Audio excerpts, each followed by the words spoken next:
아스퍼거 증후군이나 사회적 의사소통 장애의 경우에는 사람과의 커뮤니케이션의 능력이 떨어집니다.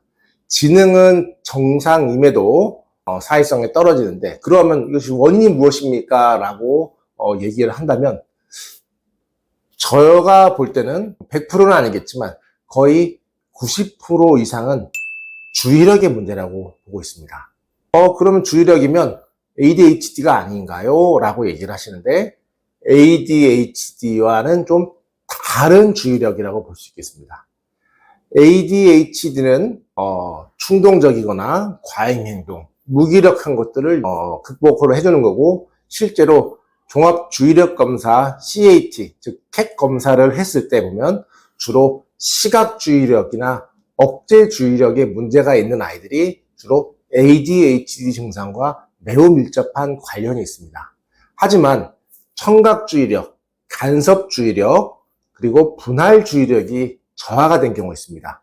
즉 눈은 쳐다보고 있는데 귀는 못 알아듣고 딴 얘기를 듣고 있다거나, 또는 쳐다는 보고 있지만 여러 가지 정보 때문에 그 정보가 안 들어오거나, 또는 표정을 못 알아듣고 이 얘기만 들어서 전체적인 맥락을 못 알아듣고 커뮤니케이션 하거나, 이런 특정 주의력 기능이 저하가 되어 있어서 그것이 그대로 살아간다면 이 친구들은 사회성 장애가 자연스럽게 유발이 될 수밖에 없습니다.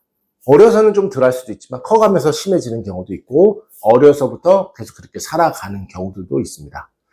이러한 사회성 장애, 아스퍼거 증후군에 있어서 이런 사회성과 관련된 주의력을 높여야 되는데, 콘서타나 메디키넷과 같은 ADHD 약물들은 사회성하고는 좀 덜 직접적인, 즉 학습이라든지 착석이라든지 이런 단체 활동에 필요로 하는 그런 부분에서는 도움이 되지만, 사회적인 커뮤니케이션을 높여주는 데서는 그닥 도움이 되지 않습니다. 때로는 되려 좀 못해지는, 약간 후퇴되는 효과를 보이기도 합니다. 왜냐면은 주변을 넓게 봐야 사회성이 생기는데 좁게 더 깊게 보다 보니까 주변의 정보가 안 들어올 수가 있게 되는 것이죠. 내가 가진 주의력의 캐파는 한정적인데 그것을 한쪽으로 쓰다 보면 다른 쪽은 되려 못 쓰게 되는 겁니다. 즉 캐파를 높이면서 내가 보는 주의력도 약한 것도 높여야 되고, 부족한 것도 높여야 되고, 기존의 것도 유지할 수 있는 이런 캐파를 높이는 치료를 해야 됩니다.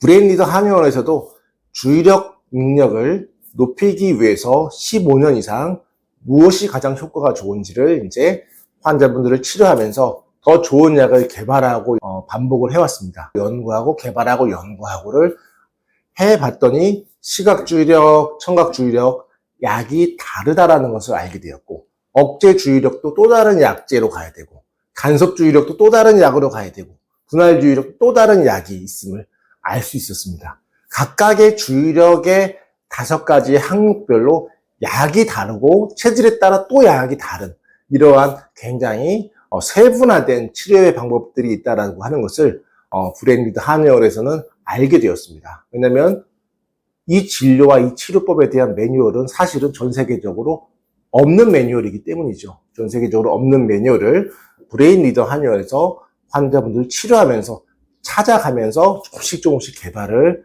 해왔던 건데, 15년 이상 해보니 각각의 효과가 다르다라고 하는 것들을 알 수 있었던 것이죠. 그래서 사회성 장애, 아스퍼거 증후군, 경도 지적 장애, 경계선 지적 장애 또는 비언어성 학습 장애, 또 사회적 의사소통 장애를 가진 경우에는 이러한 청각주의력, 그리고 간섭주의력, 분할주의력을 치료해 주는 것이 전체 치료의 사회성 치료에 있어서 최소한 80%라고 볼 수 있습니다. 이것만으로 90%, 100% 되는 경우도 물론 있습니다만, 평균적으로 봤을 때는 이것이 통과가 되고 이 주의력 캣 검사가 정상이 되어야지만이 이 아이의 전체 치료의 80%는 가능하다는 것이죠. 나머지 20%는 심리적인 문제, 왜곡에 대한 문제, 감각에 대한 문제, 그러한 몇 가지 공감에 대한 문제들이 있습니다. 하지만 이런 것들이 안 되더라도 최소한의 사회적 상황에 대한 정보 자체가 안 들어온다면 사회성은 늘 수가 없습니다. 정보가 안 들어오고 소통이 될 수가 없는 것이죠. 그래서 이 80%를 만들어주는 치료를 꼭 해야 됩니다.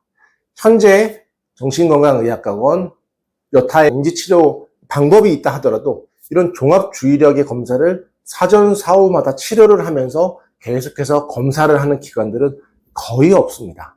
왜냐면은 이것을 치료할 수 있는 방법이 없기 때문이죠. 병원에서도 캣 검사를 검사로서만 할 뿐, 이거를 어떻게 치료를 하겠습니다. 어떠한 ADHD 약이 어디에 효과가 있습니다. 라는 얘기를 들어보신 적은 거의 한 번도 없으셨을 겁니다.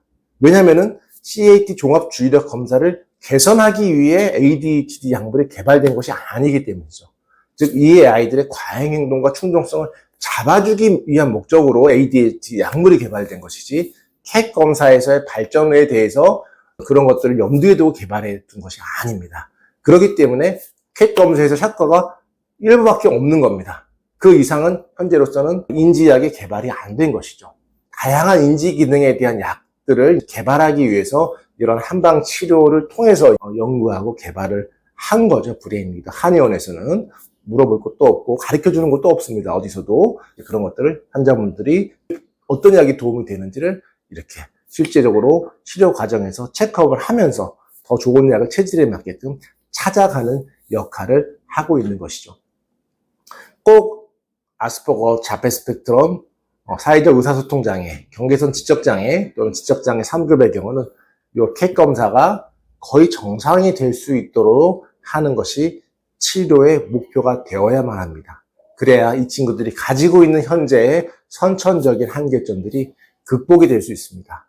그것에 대해서 부모님들이 알고 그것에 대해서 다른 치료기관에서도 계속해서 많은 연구를 통해서 이 아이들이 더 건강해질 수 있는 그러한 좋은 치료법들이 더 많이 개발됐으면 좋겠습니다. 감사합니다.